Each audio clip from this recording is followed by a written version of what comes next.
अस्सलाम वालेकुम। हम सिर्फ यही बोलना चाह रहे हैं अमित शाह को, नरेंद्र मोदी को और टकले योगी को कि हिंदुस्तान तुम्हारा नहीं है, हिंदुस्तान हमारा है, हम सबका है, हम सब हिंदुस्तानी का है। इस मंच पे बैठे हुए हमारे हिंदुस्तान के शेर ओवैसी साहब और हमारे बिहार के शेर अख्तरुल ईमान साहब और हमारे बहादुरगंज के बहादुर विधायक तौसीफ आलम साहब, हमारे जिला का चेयरमैन फैयाज साहब और हमारे जिला परिषद तसीर साहब, मुफ्ती अतर साहब, इशाक साहब, गुलाम हसनन साहब, और हमें मालूम है आप बेकरारी हमारे मेहमान के लिए हैं, और हमारे हैदराबाद के आप जानते ही हैं कि मोबाइल में देखते ही हैं कि पुलिस से आंख मिलाने वाला हमारे विधायक रामपली माजिद हुसैन साहब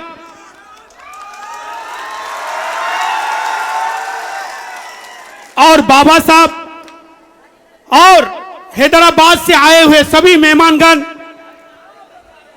और दूर दराज से आए हुए हमारे शहर के दीवाने एमआईएम के परिवारगण, हमारे बुजुर्गों, हमारे दोस्तों, हमारे नौजवान साथियों, हमारे मीडिया बंधुओं और हमारे प्रशासन,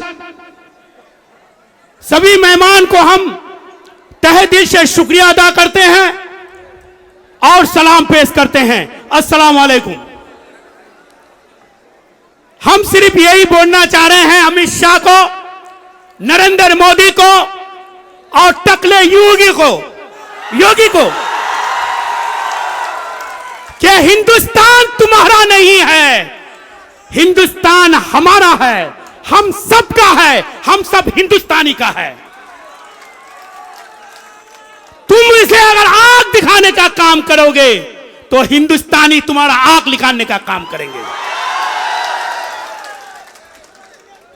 हम यही कहना चाहते हैं नरेंद्र मोदी को, तुम उस कौम से पंगा ले रहे हो, तुम्हें शायद मालूम नहीं कि फिरौन से बढ़कर तुम नहीं हो, नमरूद से बढ़कर तुम नहीं हो।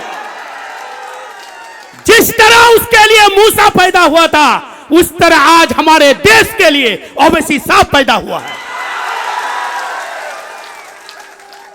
समझ जाओ, नहीं तो हम सब मुसलमान को तुम्हें समझना आता है। तुम्हें शायद मालूम नहीं कि ये मुसलमान वो कौम है, ये तो काला कानून के खिलाफ है, हमारे पुरखों का जायदाद का खिलाफ है। ये हमारे अल्लाह का वक्फ बोर्ड की जमीन, वक्फ बोर्ड की संपत्ति हमारा अल्लाह का है। हम इसको बचाने के लिए कुछ भी कर सकते हैं। हम करबला का मैदान में शहीद हो सकते हैं, तो हम यहां पर हिंदुस्तान में भी शहीद हो सकते हैं, अपने कौम के लिए, अपने संविधान के लिए, अपने पुरखों के जमीन के लिए। यही बात कह के मैं अपनी बात खत्म करता हूं। अस्सलाम वालेकुम। बहुत खूब।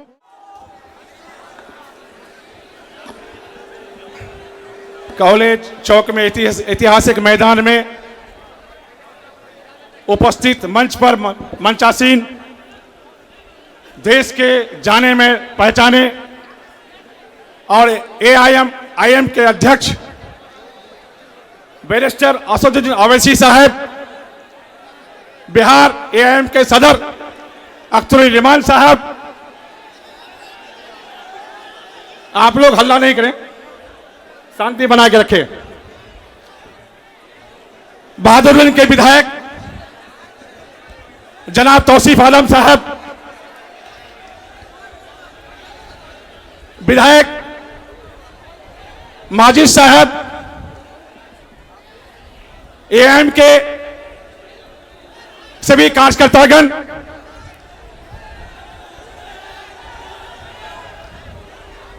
दूर दूर से आए हुए क्षेत्र से सभी सम्मानित भाइयों, दोस्तों, बुजुर्गों, खास करके कोचाधामन विधानसभा से इस चिलचिलाती धूप में आप लोग यहां आए हैं। सबसे पहले मैं दिल की गहराई से सभी लोगों को मैं मुबारकबाद देता हूं। आज ये जो काला कानून है वक्फ का, ये हमारा सर पर जो में थोपा गया है, हम लोग कतई बर्दाश्त नहीं करेंगे। इस कानून को कतई बर्दाश्त नहीं करेंगे। आज हमारे साथ हिंदुस्तान के मुस्लिम लीडरों में सबसे बड़ा लीडर जनाब असदुद्दीन ओवैसी साहब है। आज उनसे प्रभावित होकर, उनके ताकत को देखते हुए नरेंद्र मोदी और अमित शाह टकला से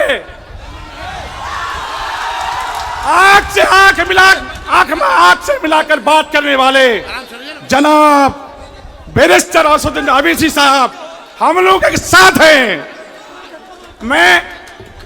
मैं मन से आप लोगों का आश्वासन देना चाहता हूं कि ओवैसी साहब के रहते हुए यह काला कानून पास नहीं होगा, नहीं होगा, नहीं होगा।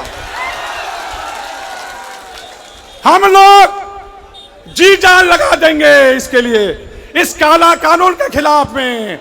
जहां जाना होगा, जब भी बुलाइए आप, हम लोग वहां हाजिर होने के लिए तैयार हैं। आप जब जब बुलाइएगा, हम लोग सभी लोग सीमांचल के लोग आपके साथ हैं।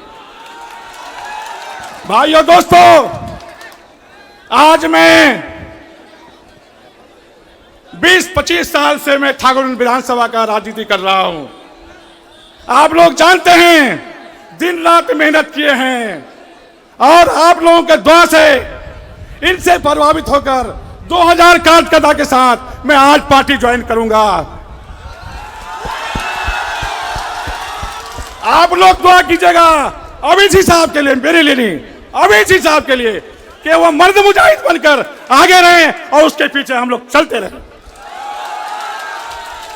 भाइयों, दोस्तों, चूंकि आज हम लोगों को सदर साहब को सुनना है और खास करके हमारे मेहमान जो 3000 किलोमीटर चल के हमारे बीच आए हैं, बैरिस्टर ओवैसी साहब, उनकी बातों को सुनना है हम लोग को। आप लोग ध्यान पूर्वक उनकी बातों को सुनेंगे और सब लोगों को, मैं सभी लोगों को, जिले से कोने कोने आए हुए से सभी सम्मानित लोगों को मैं दिल की गहराई से मुबारकबाद देता हूं, बधाई देता हूं। जय हिंद, जय भारत।